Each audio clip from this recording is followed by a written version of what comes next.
Hello students. तो आज का जो हमारा टॉपिक है दैट इज योर बच्चों revaluation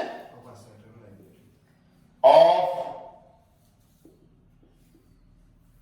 assets and liabilities.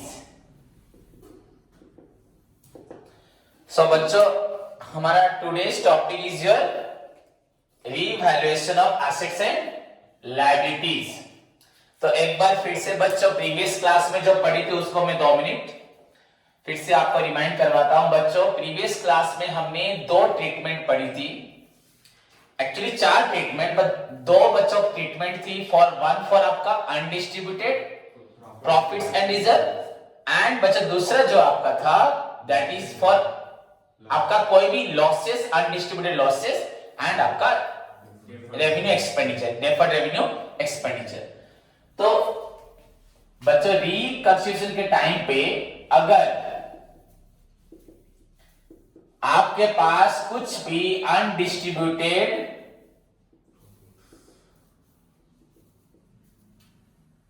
Profit रहता है जिसको आपने अभी तक लिया नहीं है, या उसके साथ बच्चों रिजर्व्स रहता है,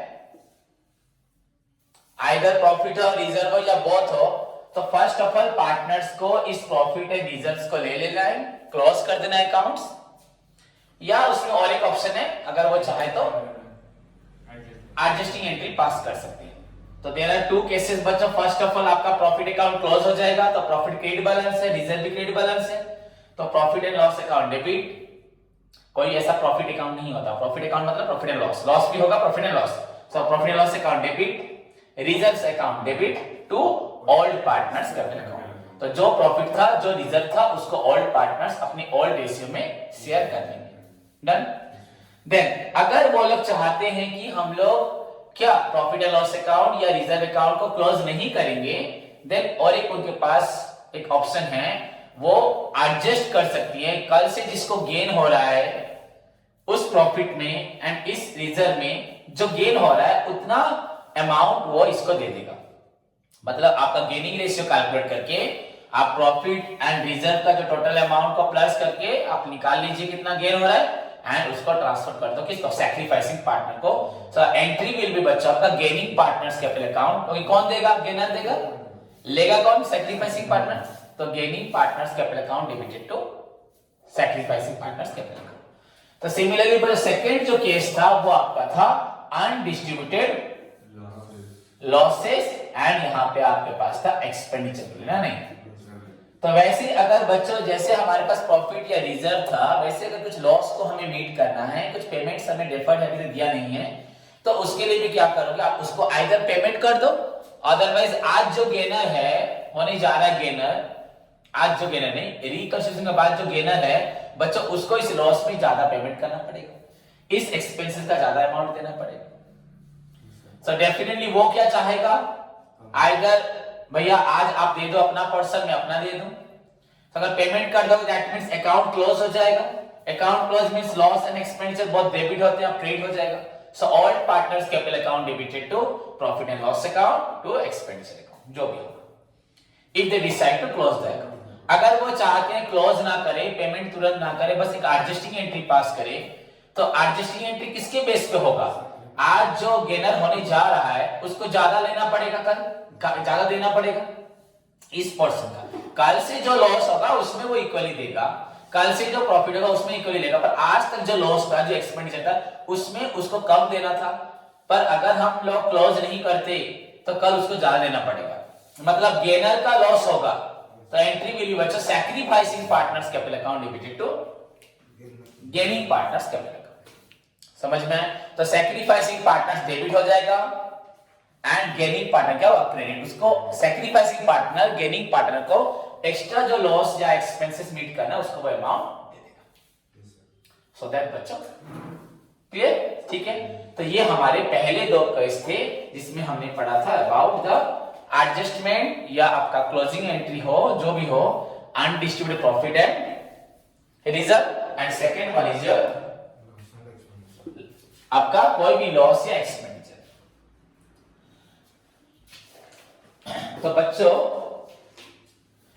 स्टूडेंट्स देखो यहाँ पे जिस तरह से हमारे पास कुछ प्रॉफिट रिजर्व थे, कुछ लॉस थे, एक्सपेंडिचर थे, वो हमें दिखाई दे रहे थे। हमारे पास ऑलरेडी हम लोगों ने कैलकुलेट करके रखे थे, एक्यूमुलेटेड थे, हमारे पास हिसाब था उसका, इतना रिजर्व है, इतना प्रॉफिट है, इतना लॉस है, इतना पेमेंट हमने करना है। ओके ठीक है। बट बच्चों मतलब ये हमारे पास था, तो हमने सोचा कल से अगर इसमें किसी का लॉस हो रहा है तो डेफिनेटली उसको एडजस्ट करना चाहिए। बट बच्चों उसी तरह ही पॉइंट टू बी नोटेड, बच्चों हम लोग बैलेंस शीट बनाते हैं at the end of the year. तो मान के चलो बच्चों हमारा अकाउंट क्लोज हो रहा है 31 मार्च, ठीक है। तो 31 मार्च को हमारे पास यहाँ पे ऑलरेडी कुछ बनी हुई है, लाइब्रेरीज में आइटम्स है हमारे पास और कुछ एसेट्स में आइटम्स है। ओके, तो 31 मार्च सपोज मान के चलो बच्चों ये आपका हुआ 2020। तो 31 मार्च 2020 को आपने क्या किया? This is the balance sheet as on क्या हुआ 31 मार्च 2020। वहां पे आपका जो भी कैपिटल लायबिलिटीज वगैरह था एंड यहाँ पे आपका जो भी एसेट्स थे, फिक्स्ड हो, करंट हो, जो भी हो। तो दिस इज द बच्चा इंफॉर्मेशन अबाउट द आपका एसेट्स एंड लायबिलिटीज ऑन 31 मार्च 20। जरूरी तो नहीं है कि हमारा रिकंसिलिएशन इसी डेट पे होगा। ए एंड बी जो दो पार्टनर है, इनका प्रॉफिट से रेशियो हम जो 6:4 लेके चल रहे हैं, इन्होंने डिसाइड किया कि हम लोग कल से प्रॉफिट लेंगे इक्वली 1:1।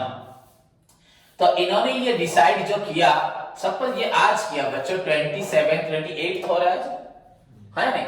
सो 28 ऑफ बच्चों जैन आपका 2021।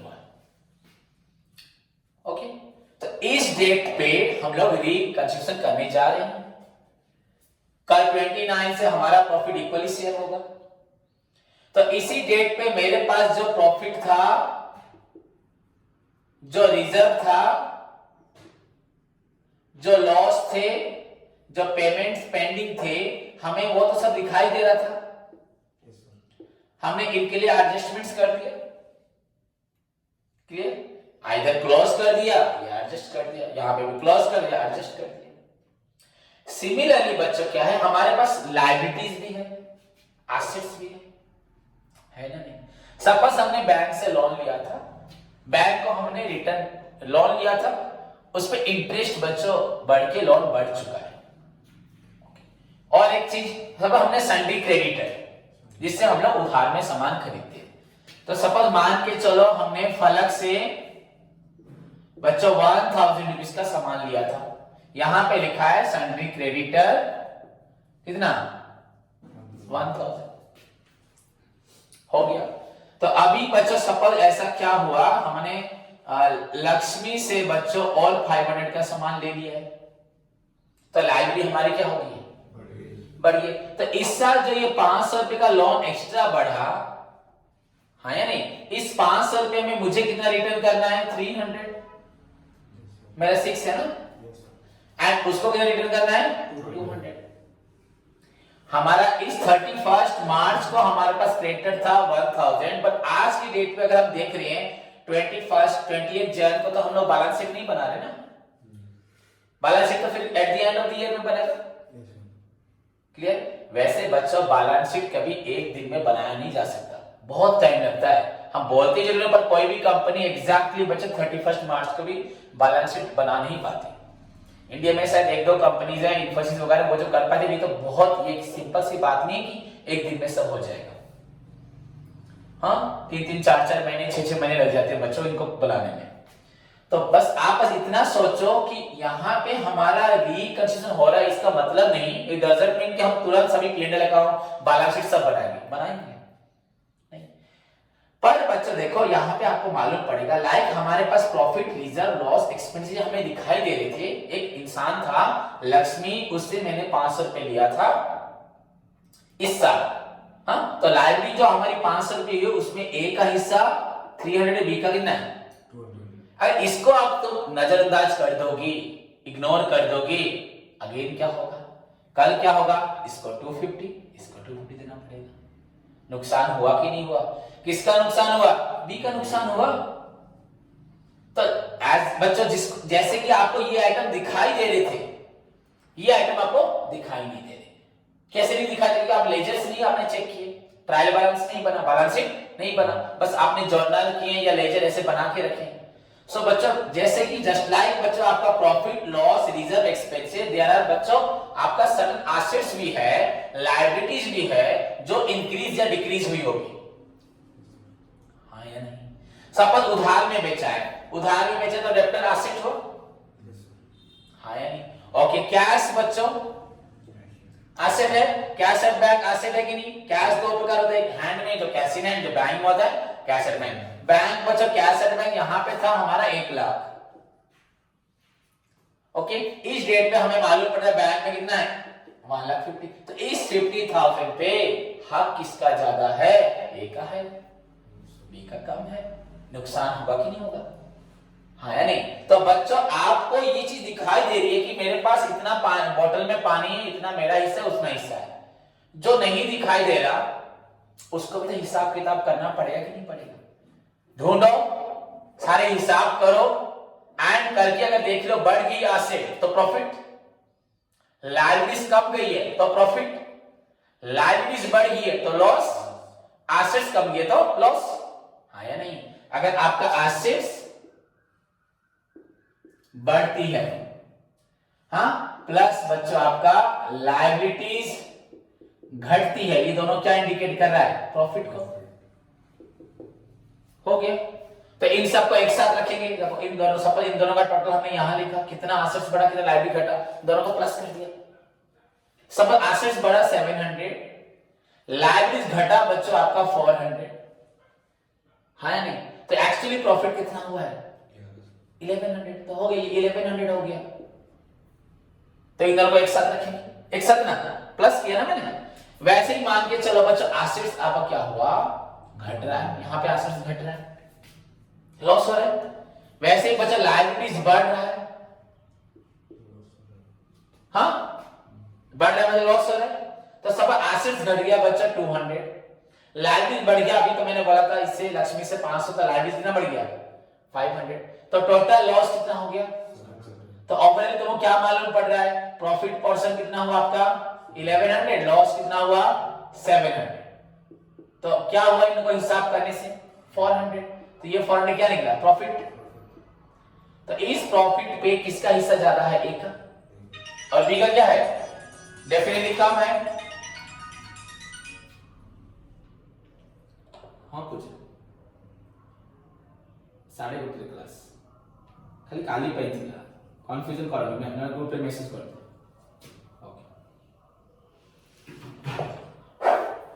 तो बच्चों समझे कि नहीं? बट यहां पे आपको क्या समझा, आपने क्या समझा कि ये तो समझ में आ गया, बट बच्चों यहां software profit reserves loss and pending expenditure जो भी थे उसके बारे में बात है, तो वो हमारे पास होते थे। There is no need to बच्चों कैलकुलेट दिस अमाउंट। पर जहां तक बच्चों एसेट्स एंड लायबिलिटीज के सवाल है, हमने उसको काउंट किया था बच्चों लास्ट ईयर बैलेंस शीट में, एंड आप 27 या 28 जैन को आप जब रिकंसिडर करने जा रहे हो, you need again to revalue. तो ये वैल्यू हुआ था, फिर से वैल्यू कब होगा? एट द एंड में हर साल वैल्यूएशन होता है, बट बीच में दोबारा करना पड़ रहा है revalue your assets and liabilities. And assets and liabilities से अगर कोई प्रॉफिट निकलता है, क्या निकलता है? प्रॉफिट। मेरी बात समझ में आया? तो अगर प्रॉफिट निकलता है बच्चे, जैसे यहां पे प्रॉफिट था ना, प्रॉफिट कौन सा बैलेंस था? क्रेडिट। हमने जब ले लिया क्या किया? डेबिट। एंट्री क्या हुआ था? Profit account debited. एंट्री क्या होता? Profit and loss account debited to, हमने क्या किया था?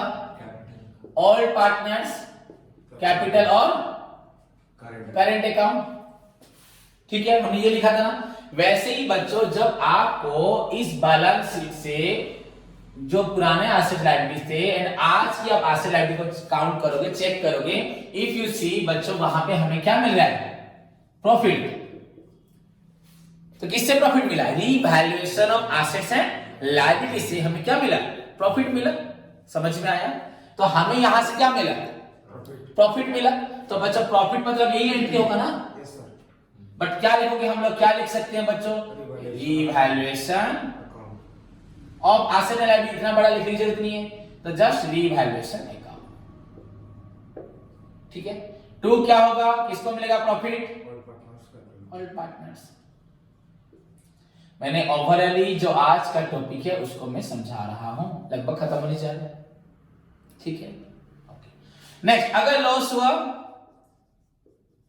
लॉस हुआ तो all partners capital account debited to revaluation account। This entry is for profit and this entry is for आपका लॉस। क्या, which profit on revaluation of assets and liabilities, ये loss on revaluation of assets and liabilities. Okay, so बच्चों this जो हमने 2 entry pass की, this is for profit, this is for loss on revaluation, profit on revaluation, just like आपका profit and reserve, loss and expenses. But remember यहां पे और 2 situation भी था, अगर हम लोग क्लोज नहीं करते तो वी मे आल्सो एडजस्ट, यहां पे एडजस्टिंग एंट्री भी हो सकती है। तो ये कौन सा केस है, प्रॉफिट का है ना, तो यहां पे एडजस्टिंग एंट्री क्या होगा, प्रॉफिट है, मतलब किसको कल प्रॉफिट मिलेगा, अगर प्रॉफिट हो रहा है एसेट से, कल से फायदा किसको, बी को होगा ना, हाँ गेनर को होगा। तो एंट्री आज गेनर क्या करेगा, उतना प्रॉफिट मुझे दे देगा, तो यह एंट्री क्या होगा, gaining partners capital account to sacrificing partner, हो गया। जस्ट लाइक उसका जो था यही वही है। एंड अगर लॉस होता है बच्चों तो आपका सैक्रिफाइसिंग टू गेन, खत्म। कुछ अलग रहा क्या, कुछ अलग है, ये जो है ये भी वही है, बट डिफरेंस क्या है, डिफरेंस क्या है बच्चों, डिफरेंस कुछ भी नहीं है, सिवाय ये हमारे पास होता था, ये हमें कैलकुलेट करना पड़ेगा। क्या करना पड़ेगा कि ऐसे हमारे पास कितनी एसेट्स बढ़ रही है, कितनी लायबिलिटीज कम रही है, ये दोनों एक जैसे हुए प्रॉफिट, एंड कितनी लायबिलिटीज घट रही है, कितनी लायबिलिटीज बढ़ रही है, ये आपका लॉस। तो आपको इसके लिए क्या बनाना पड़ेगा, revaluation of assets and liabilities को जानने के लिए इधर बच्चों इस हमें एंट्री तो मालूम पड़ गई, बट इस revaluation of assets and liabilities में आपको एसेट्स एंड लायबिलिटीज से प्रॉफिट हुआ या लॉस हुआ, इसे जानने के लिए you need to prepare revaluation account. Revaluation of assets and liabilities के लिए हम लोग क्या अकाउंट बनाते हैं, रीवैल्यूएशन अकाउंट। क्लियर। सो हमारे पास मैंने पूरा ऑप्शनली आपको समझा भी दिया, सिर्फ बच्चों आपको जानना है बस रीवैल्यूएशन अकाउंट कैसे बनाया जाता है, समझ में आया, क्लियर, ठीक है बच्चों। तो पहली बात बच्चों, what is the meaning of revaluation account, revaluation account किसे बोलते हैं, समझ में आया कि नहीं। जस्ट लाइक अगर मैं इंट्रोडक्शन के हिसाब से बात करूं, कैसे आया दुनिया में, ये आया ही क्यों, जस्ट लाइक बच्चों partners adjust there undistributed profit and loss and make the payment, adjust their also losses and deferred revenue expenditure. Sometimes बच्चों they also shows their interest in knowing about the बच्चों any profit or loss from their assets and liabilities, any increase or decrease of assets and liabilities. So when partner decide to see the effect of the increase or decrease of their assets and liabilities during आपका reconstitution में, अगर वो लोग चाहते हैं कि हम लोग इसका इफेक्ट निकालें, then they are required to prepare revaluation account. ये इंट्रोडक्शन को। Now what is the meaning revaluation account? Revaluation account बच्चों is an account which is prepared to find out the net effect of the increase or decrease, net effect from the net effect कहां से निकलेगा, from the increase or decrease of the assets and liabilities, समझ में आया कि नहीं, and finally the net effect which will be बच्चों either profit on revaluation or loss on revaluation, that will be transferred to all partner। इसको transfer होगा all partner, how, in all ratio, जैसे हम लोग पहले कर रहे थे, सिंपल सी चीज है। तो व्हाट इज revaluation account बच्चों, revaluation account is an account which is prepared to find out the net effect of the increase or decrease in the assets and liabilities. If the net effect shows बच्चों आपका profit, it will transfer to all partner in all ratio, and if loss बच्चों revaluation होता है, that is also transferred to all partner in all ratios। खत्म, clear बच्चों। बस आपको अभी जानना है रिवैल्यूएशन अकाउंट बनाया कैसे जाता है। ओके, तो वेरी सिंपल चीज है बच्चों, ध्यान से देखो, मैं ऑलरेडी आपको बता भी चुका हूं, यहाँ पे जो मैंने लिखा था इंक्रीज डिक्रीज जो बनाया था आज से उसी से बन भी जाएगा। बट बिफोर रिवैल्यूएशन अकाउंट, बच्चों रिवैल्यूएशन अकाउंट का मतलब क्या है? लेजर अकाउंट मतलब क्या है? हर एक अकाउंट क्या होता है? लेजर। हाँ, इसको यहाँ लेजर सीखना था, हो गया ना। अभी लेजर भी जान लोगे कैसे बनता है। तो जर्नल हो जाएगा तो क्या हो जाएगा? लेजर। देखो बच्चों कैसे, तो पहले जर्नल करेंगे ना। ओके, पहले देखते हैं हम किसको रिवैल्यू करेंगे। अब आपके मन में आएगा सर आप तो बोल दिए, फिर किसको करेंगे? आपने क्या बोला सर? एसेट्स बोला, और क्या बोला? लायबिलिटीज बोला। अब देखो इनमें कितने केस आते हैं। फर्स्ट ऑफ ऑल क्या बोलूंगा? एसेट्स बढ़ा। फर्स्ट क्या बोला? एसेट्स बढ़ा बच्चों। इंक्रीज इन एसेट, क्या बोला मैंने? इंक्रीज इन आपका एसेट्स, और एसेट्स आपका बढ़ता है तो एंट्री विल भी क्या होगा? ओके, एसेट्स बढ़ा मतलब आपका ये क्या है? यहां मैं लिखता हूं बच्चों इफेक्ट। क्या लिखता हूं? इफेक्ट्स। इफेक्ट्स क्या है? प्रॉफिट। एसेट बढ़ा। ओके, देखो मैं क्या कर रहा हूं, यहां लिख रहा हूं बच्चों एंट्री, एक साथ कर दे रहा हूं। Okay,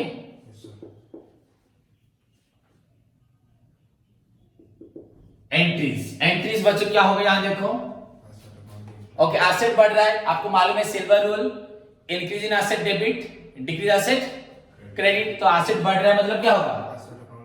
asset account debited.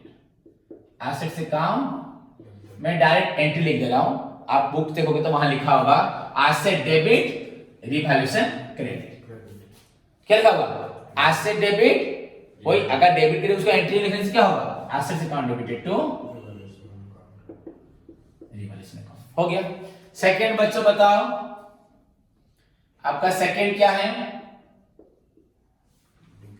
Decrease in, क्यों डिक्रीज इन एसेट जाएंगे ना। ओके, एसेट डिक्रीज हुआ मतलब आपका लॉस। एंट्री क्या उसका रिवर्स हो जाएगा ना। वैसे भी डिक्रीज मतलब क्रेडिट होता है, तो रिवैल्यूएशन अकाउंट डेबिटेड टू। तो आपको एसेट का बस यही दो पता था ना, मैं तीसरा आइटम यहां पुट करता हूं। क्या लिखा देखो,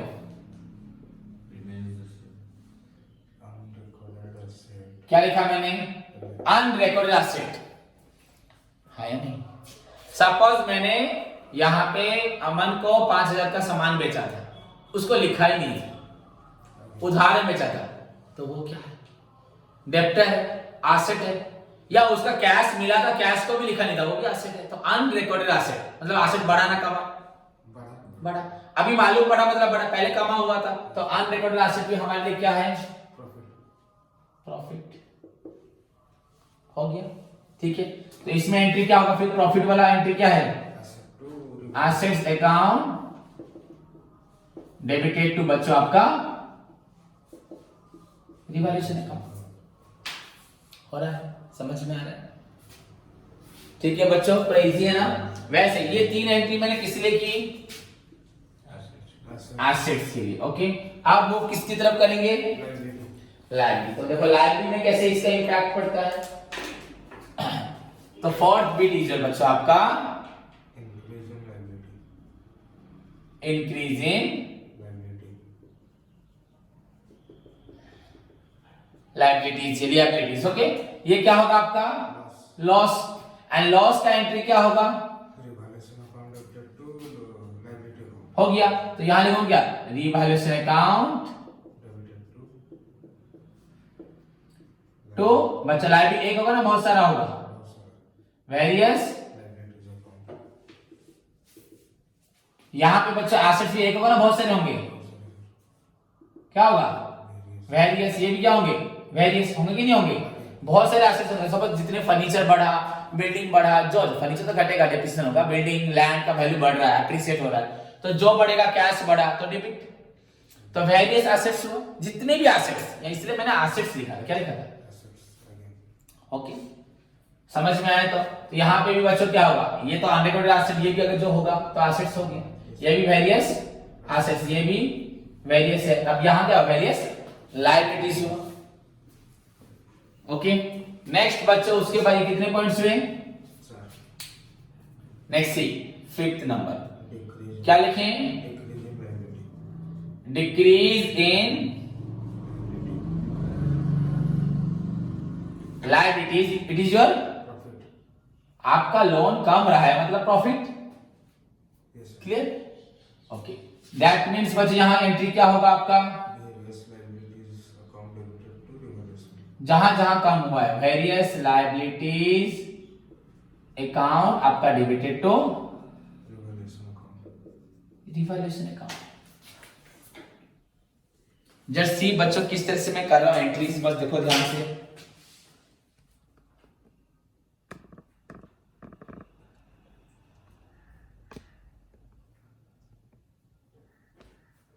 ओके, एंड लास्ट बच्चों उसके बाद करते हैं सिक्स्थ बीट क्या होगा?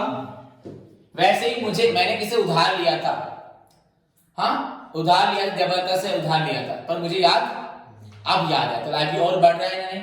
तो अनरिकॉर्डेड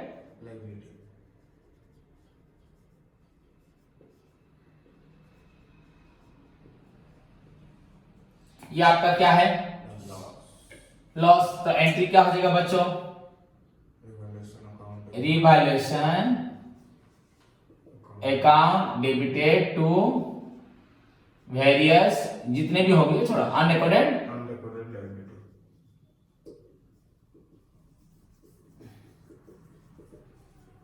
लायबिलिटीज, इसको लिख दिया अनरिकॉर्डेड एसेट्स। ओके, खत्म। तो ये 6 पॉइंट हो गए, आपको सब में किसी में डाउट नहीं होगा। तो किस तरह से रिवैल्यूएशन अकाउंट बनाएंगे? पहले तो हमें जर्नल बनाना पड़ेगा। अकाउंट मींस बच्चों क्या? लेजर। तो किसी भी लेजर से पहले क्या करना पड़ता है? जर्नल। तो हमने क्या किया? यहाँ पे जर्नल किया, ठीक है। बट बच्चों इन 6 आइटम को छोड़ के भी आपको और कुछ आइटम्स के बारे में जानना है। दैट इज योर बच्चों, देखो सी आपको बस ये 6 आइटम दिखाई दे रहे हैं, इनको छोड़ के बच्चों सपोज बच्चों सभी को मालूम है what is reserve and what is provisions. Reserves क्या है, प्रोविजंस क्या है? ओके, हम रिजर्व के लिए तो पढ़ चुके हैं।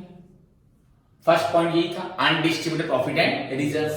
Okay, reserve means A part of profit which is kept aside to meet बच्चों any future contingency, मतलब unknown liabilities। क्या unknown liabilities? and what is the meaning of provision बच्चों? वही सेम चीज है, to meet any बच्चों definite non liability, हमें जो मालूम है इसके लिए हमें खर्च करना है। समझ में आएगी बच्चों? हमारे फार्म में अगर एक बच्चों नई मशीनरी भी आती है तो वो आपका 5-10 साल के बाद डेफिनेटली खराब हो जाएगी। तो हमारी एक आइटम जब इंट्रोड्यूस होता है तो हमें उसके लिए प्रोविजंस करना ही पड़ता है। हाँ, सॉफ्टवेयर हमारे सारे ओवरऑल खर्च के बारे में हमें मालूम है, हमारे पास क्या है? रिजर्व्स है। और एक पर्टिकुलर डेफिनेट चीज के लिए हमें क्या करना पड़ेगा? रिजर्व्स के साथ प्रोविजंस रखना पड़ेगा। तो जितना नई आइटम्स आ रहे हैं आपका क्या हो रहा है? और अगर हमारे वो आइटम्स घट रहे हैं तो प्रोविजंस घट रहा है।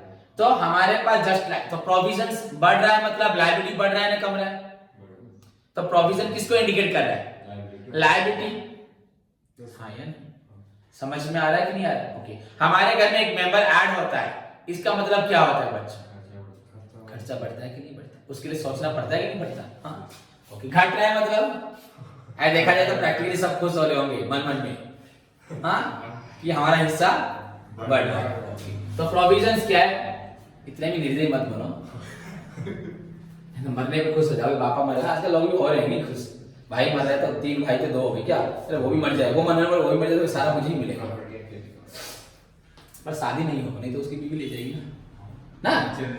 बहुत बदमाश बच्चे। देखो तो बच्चों सुनो, वैसे ही बच्चों आपके पास 7 नंबर, अभी तक आपने ये आइटम देखे थे, 2 सोचा था, asset increase asset decrease, liability increase liability decrease. तो 4 से मैंने यहां क्या कर दिया? 6, क्योंकि अनरिकॉर्डेड आइटम है। अब 7th बीट में क्या बोल रहा हूं? आपका इंक्रीज इन प्रोविजंस। तो ये आपका क्या बढ़ा रहा है?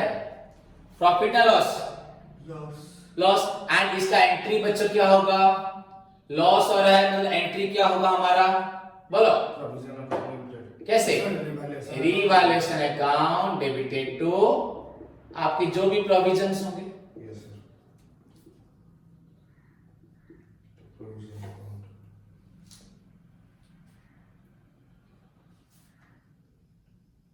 हो गया? अगर बच्चों आपका डिक्रीज होता है, कोई प्रोविजन आपका खत्म हो जाता है बच्चों, तो दैट मीन्स ये आपका क्या है? प्रॉफिट। तो एंट्री रिवर्स हो जाएगा, क्या लिखोगे? Provision account debited to revaluation account. But बच्चों ओवरऑली आप सभी को एक बात ध्यान से याद रखनी है, यहां पे बच्चों मैंने this entry is only for increase person, not for the detail complete asset. हमारे पास सन्ड्री क्रेडिटर कितना था?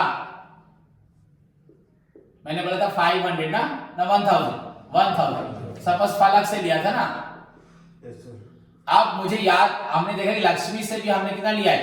500। तो हमारा इंक्रीज कितना हुआ है? तो लायबिलिटी हमारा इंक्रीज हुआ 500।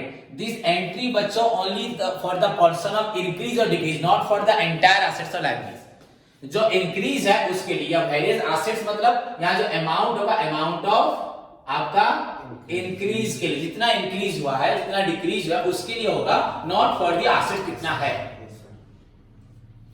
So this is all about your बच्चों आपका प्रिपरेशन ऑफ रिवैल्यूएशन अकाउंट के लिए जिस तरह से इफेक्ट पड़ता है प्रॉफिट एंड लॉस। आप देखो ये प्रॉफिट डेफिनेटली प्लस में आ रहा होगा, ये माइनस में आ रहा होगा। लास्ट में टोटल जब करोगे, अगर प्रॉफिट प्लस प्लस कर दो, ये माइनस को प्लस कर दोगे, देन सॉल्व करोगे। अगर पॉजिटिव निकला प्रॉफिट, नेगेटिव निकला तो लॉस। ओके, समझ में आया कि नहीं? आपको ऐसे भी आप निकाल सकते हो आंसर, आप एंट्री के थ्रू भी क्या निकाल सकते हो हुआ। पर इसके बाद क्या करना है नेक्स्ट क्लास में बताऊंगा। ठीक है, धन्यवाद।